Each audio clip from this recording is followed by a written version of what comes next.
Well, now to a major development in the case of a missing teenager, London Thomas. I want justice for my granddaughter. She was so smart. You know what I mean? She was so hardworking. You know, she always had a job. April 26th, 2025. Southfield, Michigan. Police officers gather around an SUV parked in a quiet driveway on Millard Street. The vehicle has been sitting there for 2 weeks, undisturbed, blending into the neighborhood like it belongs. But inside, there's a sealed plastic bin. Nobody knows what's inside yet. When they finally pry it open, they discover something that will shake this community to its core: the body of London Thomas, missing for 3 weeks.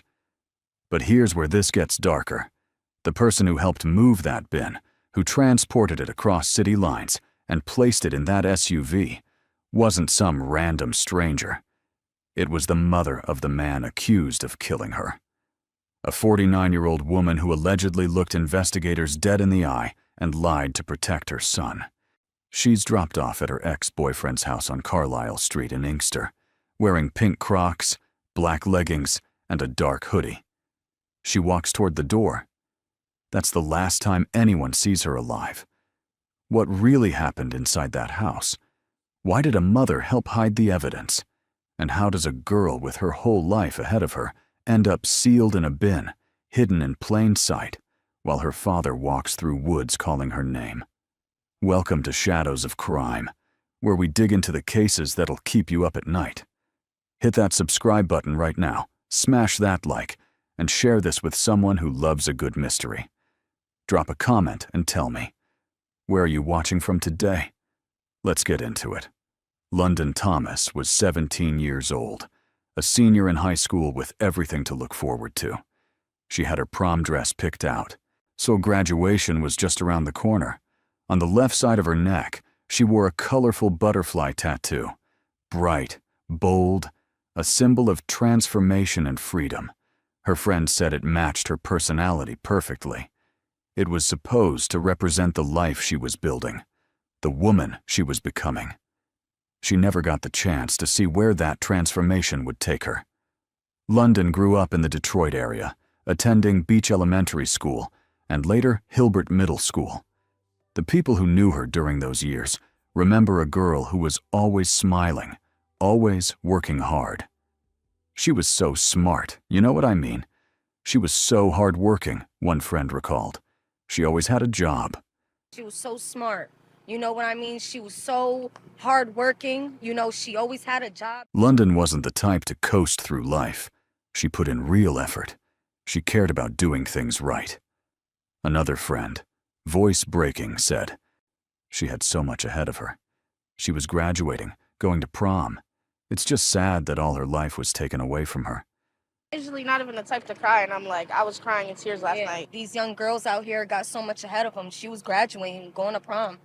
I feel like she had so much ahead of her. She graduates this year, next month actually. She was supposed to graduate with me. Yeah, and it's just sad that, you know, all her life is taken away from her. But the people who knew London best were her family. Her father, Cedric Salisbury, was her rock. They talked every single day. "Me and my daughter are like this," he said, pressing 2 fingers tightly together. "She called me for everything. Everything. Big decisions, small problems, random thoughts." London didn't go a day without calling her dad. That bond was unbreakable, or so he thought. Her stepfather, Darnell Johnson, later got a tattoo in London's honor, a permanent reminder of the girl they lost. He didn't mince words about the people accused of killing her. Harming a child, taking their life, that's beyond being a parent. That's just straight evil. But there was one part of London's life her family didn't approve of, her relationship with Jalen Pendergrass. He was 23 years old. London was only 17. That's a 6-year age gap, and it raised red flags immediately. He was a grown man who could legally drink. She couldn't even vote yet. Her family barely knew him, and they didn't want her dating him at all. But like many teenagers, London did it anyway. Here's the problem. By April 5th, 2025, that relationship had already ended. Prosecutors would later confirm they had broken up. So why was London going to his house at 4 a.m? Was she trying to get closure? Picking up her belongings? Did he ask her to come over one last time? And then there's this. Back in September 2021, a woman came forward on TikTok with a disturbing allegation. She claimed Jalen Pendergrass had sexually assaulted her, not once, but multiple times. She called him her rapist. She said the assaults happened in an area very close to where London's phone would later ping after her disappearance. Jalen was never convicted of those crimes, but when London went missing, that same woman posted videos trying to warn people. She was terrified that the man who hurt her had now hurt someone else. Drop a comment right now. Do you think London knew she was in danger? Or did she trust the wrong person one last time? Let me know what you think. April 5th, 2025, 4 o'clock in the morning. Most of the city is still asleep, but London Thomas is awake, asking her sister for a favor. She needs a ride to Jalen's place. Her sister agrees without hesitation. They drive through the quiet streets of Inkster, pulling up to the 27,260 block of Carlisle Street. London steps out of the car, wearing pink Crocs, black leggings, and a dark-colored hoodie. Casual, comfortable. She probably thought she'd be home in a few hours. Her sister watches her walk toward the house, then drives away. That's the last time anyone sees London Thomas alive. Hours pass. Then a full day. London doesn't come home. She doesn't call. She doesn't text. Nothing. For a girl who called her father every single day without fail, this silence is deafening. Her sister knows immediately that something is wrong. On April 5th, the same day she dropped London off, she reports her missing to the Inkster Police Department. The next day, April 6th, London's mother also files a missing person report with the Detroit police. 2 reports in 2 days. The family is in full panic mode. Cedric Salisbury can barely breathe. His daughter, the girl who called him for everything, has vanished. Justina Martin feels the same dread settling in her chest. Just days earlier, she had talked to London, given her $20 for pizza. Everything seemed fine. Normal. And now, silence. She would have called me or her father, Justina said. There was no doubt in her mind. If London was okay, she would have called. But then investigators discover something that makes this case even more suspicious. London's phone is pinging, but not at Jalen's house on Carlisle Street where she was dropped off. It's pinging at Cooper Elementary School in Westland, Michigan, a completely different location. Why was her phone there? Did someone take it there to throw off investigators? Did someone dump it, hoping police would search the wrong area? Or was London taken there against her will? The family tracks the phone's location themselves. They go to the elementary school. They search the area. They can't find the phone physically, but they know it had been there. This is the moment the family realizes London isn't just missing. She's in danger. Cedric Salisbury refuses to sit around and wait. "I've been out days looking by myself," he said. "No help, no nothing."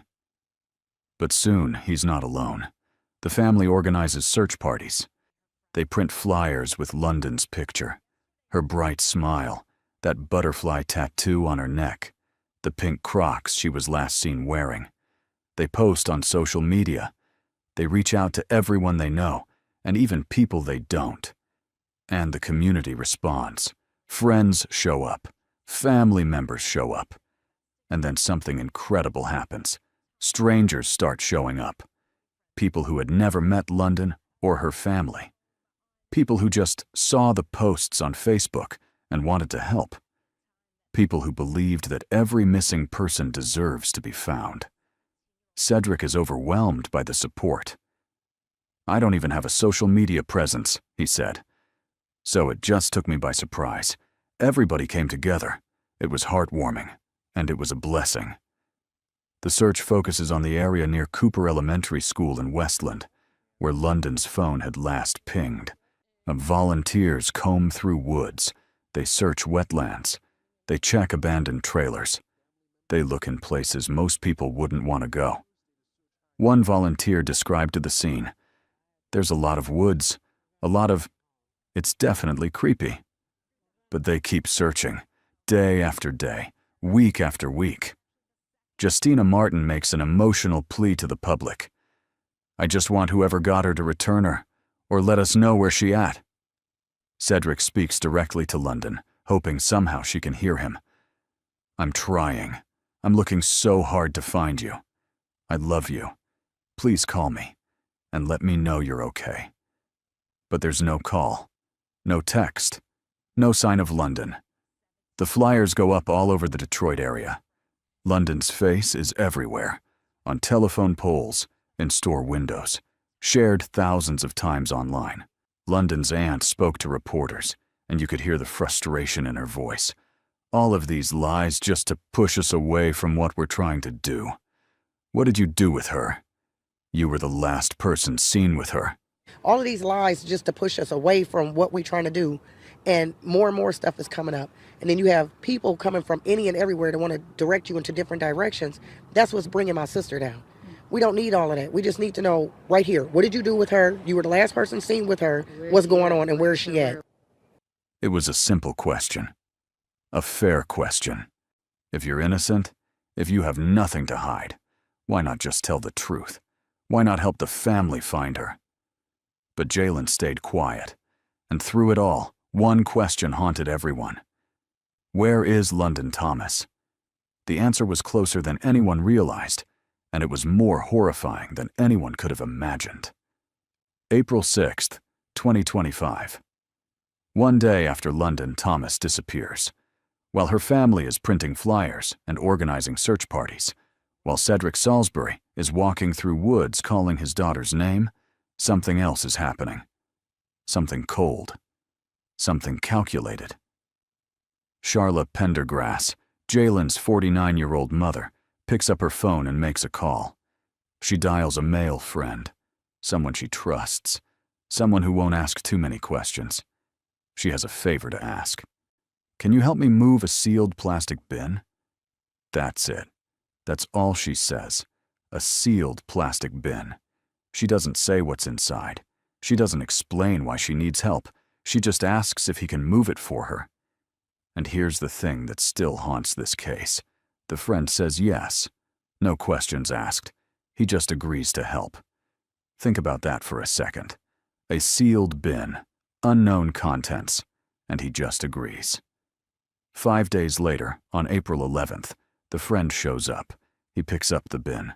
Prosecutors say he transports it from Inkster to a home on Millard Street in Southfield, a different city, miles away.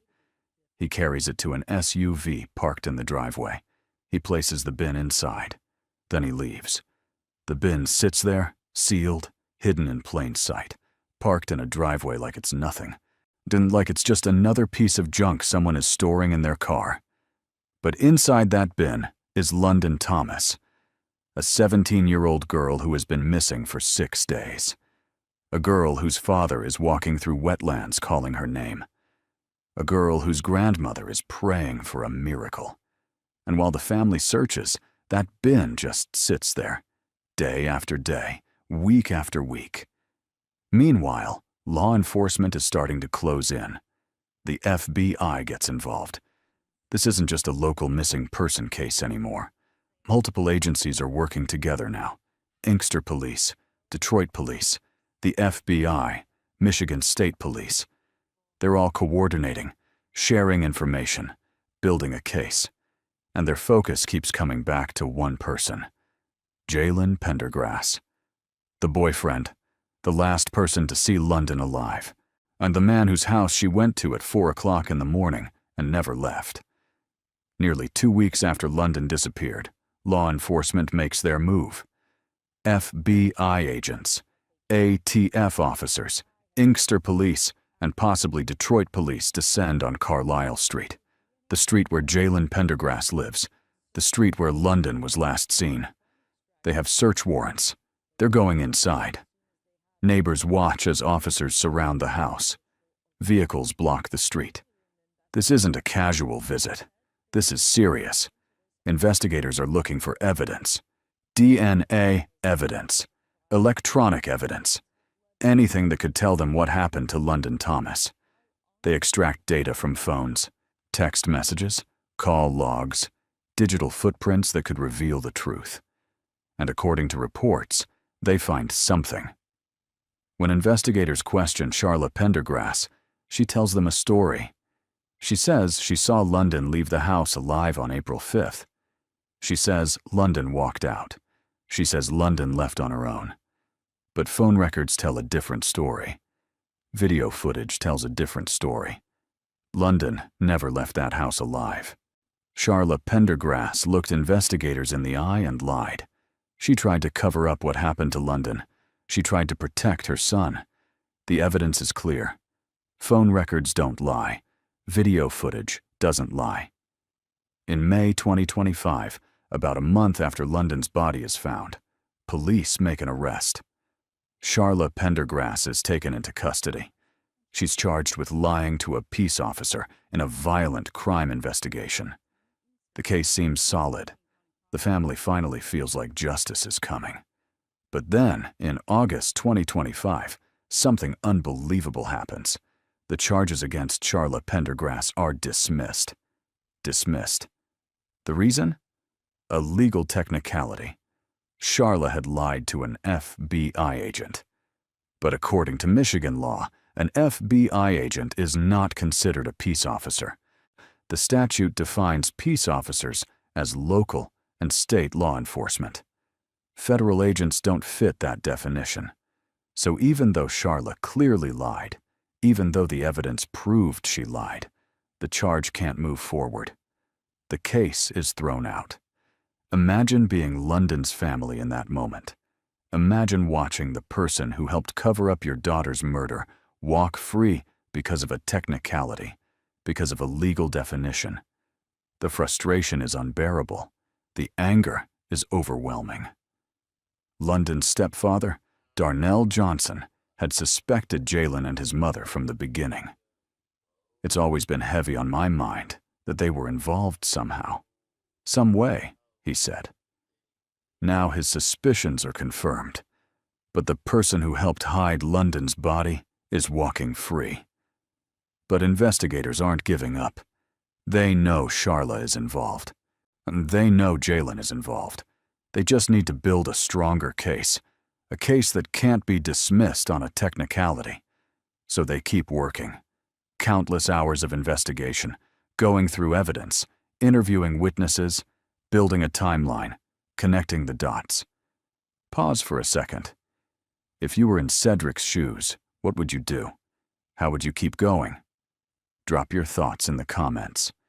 And if this case is hitting you the way it's hitting me, hit that like button right now. April 26th, 2025, 3 weeks after London Thomas disappears. The friend who moved the sealed plastic bin can't take it anymore. His conscience is eating him alive. He knows something is wrong. He knows he has to speak up. He picks up the phone and contacts Inkster Police. And he tells them everything about the phone call from Charla Pendergrass, about the sealed bin, about transporting it to Millard Street in Southfield, about placing it in the SUV parked in the driveway. Investigators don't waste a second. Police, FBI agents, and Michigan State Police rush to the Southfield address. They pull up to the house. They see the SUV in the driveway, the same SUV the friend described. They approach the vehicle. They open the door. And there it is, the sealed plastic bin sitting in the back. It's been there for 2 weeks, just sitting there, waiting to be found. Officers carefully open the bin. Inside is London Thomas, the 17-year-old girl who had been missing for 21 days. The girl whose father had walked through woods calling her name. The girl whose grandmother had prayed every night for her safe return. She's gone. The medical examiner is called to the scene. An autopsy is performed. The findings are heartbreaking. Cause of death? Asphyxia. Asphyxia means oxygen deprivation. It means someone or something stopped London from breathing. It could have been strangulation. It could have been suffocation. Either way, it was violent. It was intentional. It wasn't an accident. It wasn't a mistake. Someone killed this girl. The manner of death is ruled a homicide. When the family gets the news, their worst nightmare becomes reality. The hope they had been clinging to for 3 weeks is gone. London isn't coming home. She'll never walk across that stage and get her diploma. She'll never go to prom in the dress she picked out. She'll never call her father again. She'll never tell her grandmother, "I love you," again. She'll never chase her dreams. She'll never fall in love with someone who truly loves her back. She'll never have children of her own. She'll never grow old. All of that was taken from her at just 17 years old. Cedric Salisbury later said, "I never thought that I would ever be burying my child. I never thought that. I thought my kids would be burying me." The pain in his voice is unbearable. No parent should have to bury their child. No father should have to identify his daughter's body after it's been sealed in a bin for weeks. The community is devastated. Friends who had helped search for London are now mourning her. One friend, voice-breaking, said, "That butterfly tattoo on London's neck, the one she was so proud of, the one that symbolized transformation and freedom, now represents a life cut tragically short. A girl who never got the chance to spread her wings and fly. But now investigators have what they need. It's time to bring charges." October 16th, 2025. 6 months after London, Thomas was killed.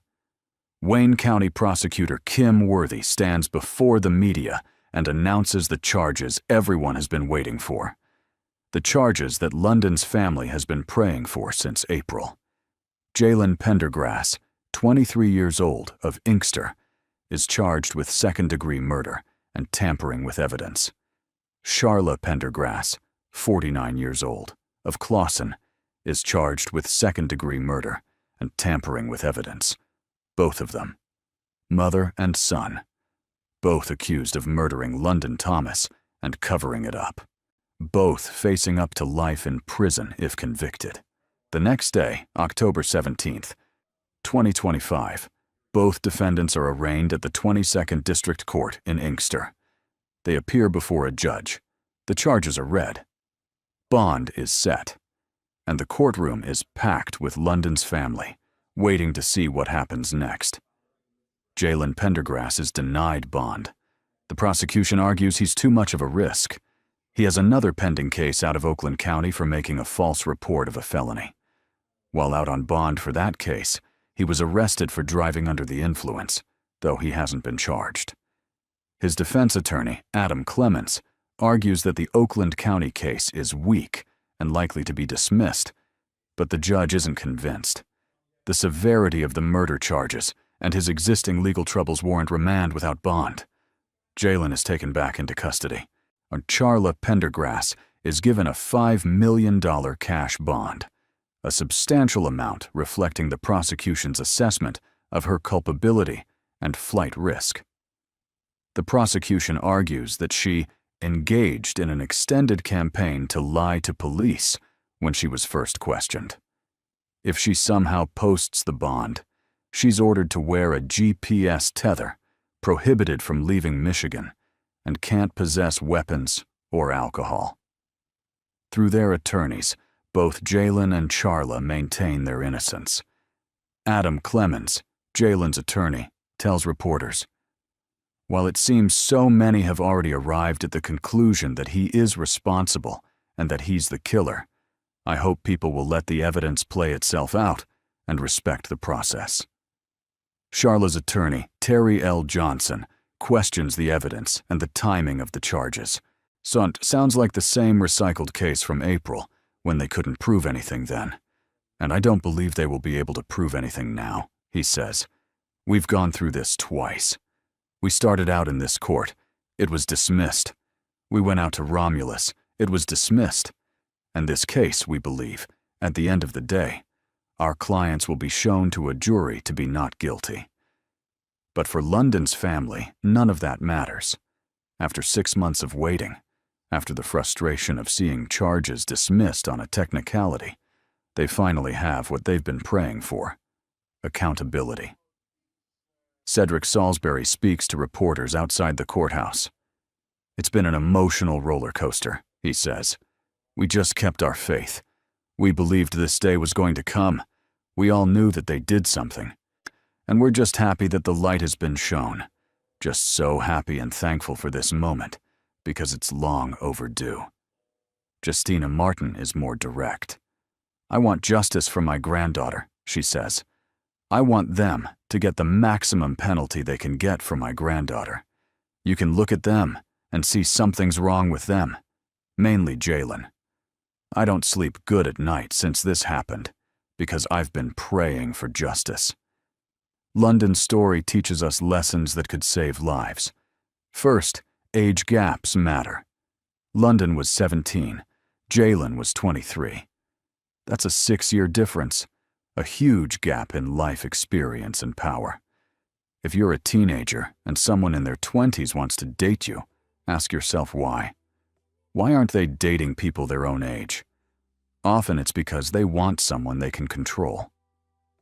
Second, the breakup is the most dangerous time. London had ended the relationship. So why was she going to his house at 4 in the morning?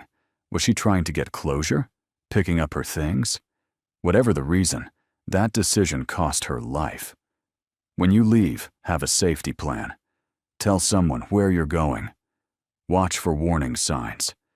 Does your partner tell you what to wear, who you can talk to, where you can go? That's not love. That's control. For the community, if someone asks you to move a sealed bin with unknown contents, ask questions. The friend who moved that bin eventually came forward, and that's what cracked this case. But imagine if he'd asked questions on April 6th. Imagine if he'd called police right away. Would London still be alive? You always have the right to leave a relationship. You always deserve to be safe. London Thomas was 17 years old. She was a daughter, a granddaughter, a friend. She had dreams. She had a future. She was supposed to graduate in May 2025. She was supposed to go to prom. She was supposed to experience all the moments that make life worth living. And someone took it all away. The betrayal is almost impossible to comprehend. London trusted someone. She went to their home in the early morning hours, and they killed her. Then that person's mother helped hide her body, sealing her in a plastic bin and arranging for it to be moved across city lines.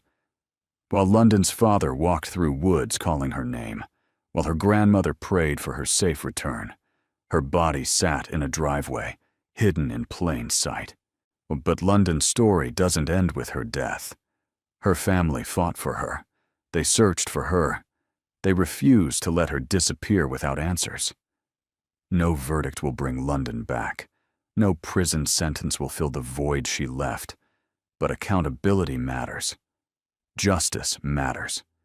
London's life mattered. London Thomas deserved better. She deserved to graduate. She deserved to go to prom. She deserved to chase her dreams. She deserved to grow old. All of that was taken from her. But her memory will live on, in her family's hearts, in the community that rallied to find her, in the investigators who never gave up, and in everyone who hears her story and vows to do better. Rest in peace, London Thomas. Your life mattered. Your story matters. And we will not forget you. If this case affected you, share this video. London's story deserves to be heard. Hit that subscribe button and turn on notifications so you don't miss our next case. And drop a comment. What do you think should happen to Jalen and Charla Pendergrass? Let's keep the conversation going. Until next time, stay safe out there.